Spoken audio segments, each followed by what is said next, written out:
Nous sommes en 1998. La culture manga et les animés japonais sont déjà bien installés en Europe. Pourtant, aux États-Unis, ça a plus de mal à arriver, et le Japon le savait. C'est pour cela qu'ils enverront Pokémon Rouge et Bleu sur Game Boy Color un an avant la sortie européenne. Ouais, un an d'écart, ça fait mal. Mais les Japonais ont eu raison. En envoyant Pokémon aux États-Unis, ils installeront la culture des animés et mangas japonais dans un pays qui jusque-là n'en avait absolument rien à faire. Et si je vous disais que cette culture avait tellement touché les États-Unis en 1998 qu'elle avait servi d'inspiration pour la Air Max de la même année. Salut à tous, c'est Arthur Berandi et aujourd'hui, on parle de la Air Max 98.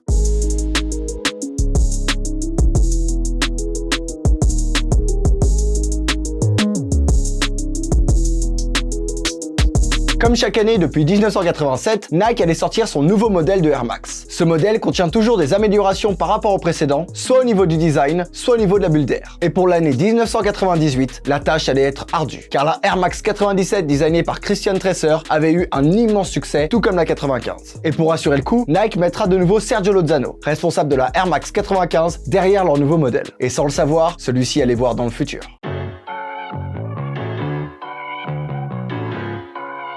Souvenez-vous de la Air Max 95. Sergio Lozano s'était inspiré de l'anatomie humaine pour créer celle-ci. Et ça avait été une idée brillante. Eh bien, notre designer s'est dit, on ne change pas une équipe qui gagne. C'est pour cela qu'il a décidé de reprendre en partie le concept de la tige de la Air Max 95, tout en gardant complètement la nouvelle bulle d'air de la Air Max 97. En effet, le modèle avait beaucoup trop évolué depuis la Air Max 95. Et donc, il décida de ne pas toucher à la semelle, qui avait eu un succès monstre, et de travailler juste sur la tige pour être sûr de son coup. Il s'inspira aussi de son travail chez Nike ACG, la branche randonnée de Nike dans laquelle il a été assigné avant de créer la Air Max 95. Sa collection comprenait des chaussures plutôt grosses et bulky. Et d'ailleurs, la Air Max 98 faisait énormément penser à une date shoe. Sergio Lozano voyait donc énormément dans le futur à ce moment-là. Il se pourrait même que sans le savoir, il a inspiré toutes les date shoes du futur. Oui, évidemment, New Balance a aussi dû participer à cette inspiration. Mais on ne peut pas s'empêcher de penser à la Air Max 98. Et si vous pensez que c'était la seule vision du futur que Lozano avait eue, vous vous trompez. Car quelque chose dans l'air du temps et encore plus visionnaire et futuristique allait l'inspirer.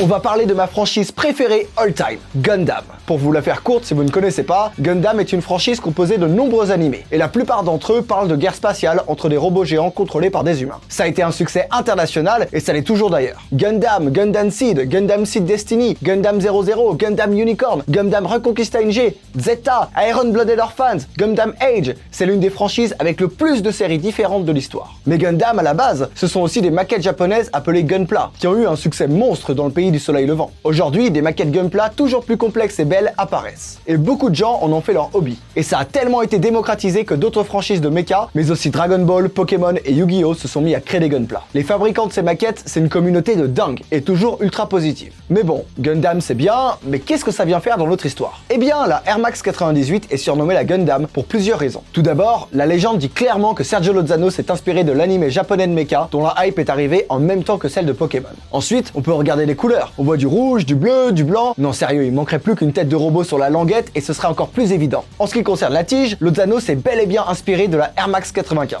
Sauf qu'au lieu de s'inspirer de l'anatomie du corps humain, celui-ci s'est inspiré de l'anatomie d'un Gundam. Et c'est pour cela que les lignes de la tige paraissent beaucoup moins naturelles et beaucoup plus robotiques sur la Air Max 98. Évidemment, tout ce que je viens de vous dire, c'est l'interprétation de l'époque. Mais bon, vous savez ce qu'on dit, quand c'est une fois, c'est un hasard, mais quand c'est 5 fois, bon, avec autant d'éléments incroyables. Ça ne peut être qu'un succès, non ?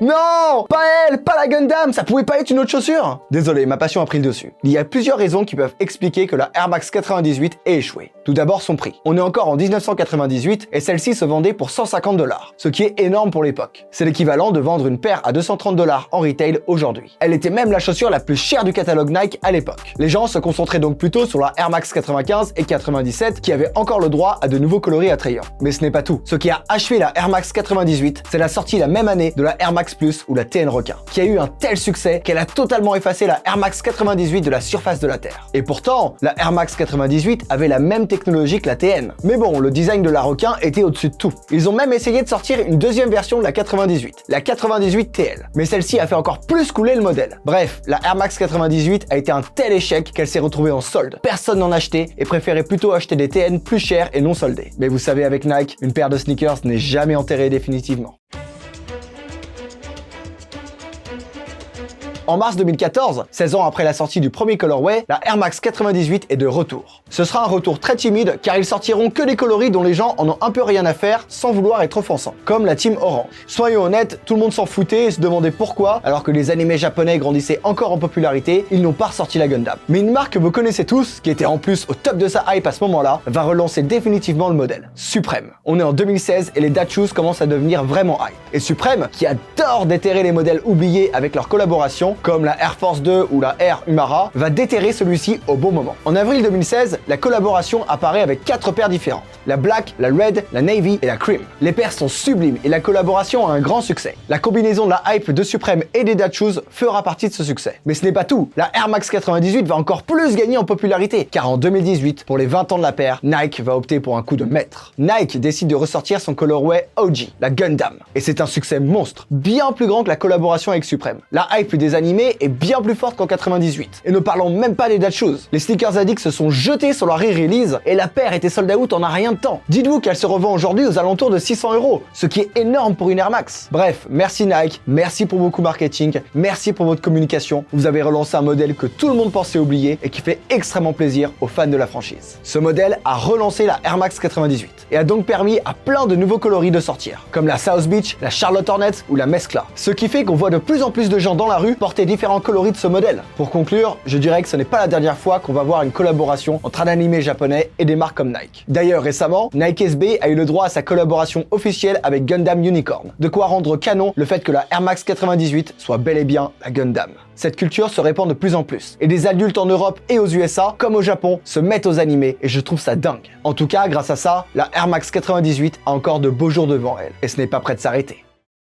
Merci à tous d'avoir regardé cet épisode. N'hésitez pas à liker, à commenter et à vous abonner à la chaîne si vous avez aimé la vidéo. On a aussi un compte Instagram avec des émissions exclusives chaque semaine dessus, n'hésitez pas à nous suivre. Nous remercions notre partenaire KikiKix qui, comme d'habitude, nous prête toutes les paires qui sont dans le décor et toutes les paires que vous voyez dans toutes les vidéos. N'hésitez pas à aller checker leurs réseaux sociaux en description. Quant à moi, je vous dis à très bientôt sur Sneak On Air.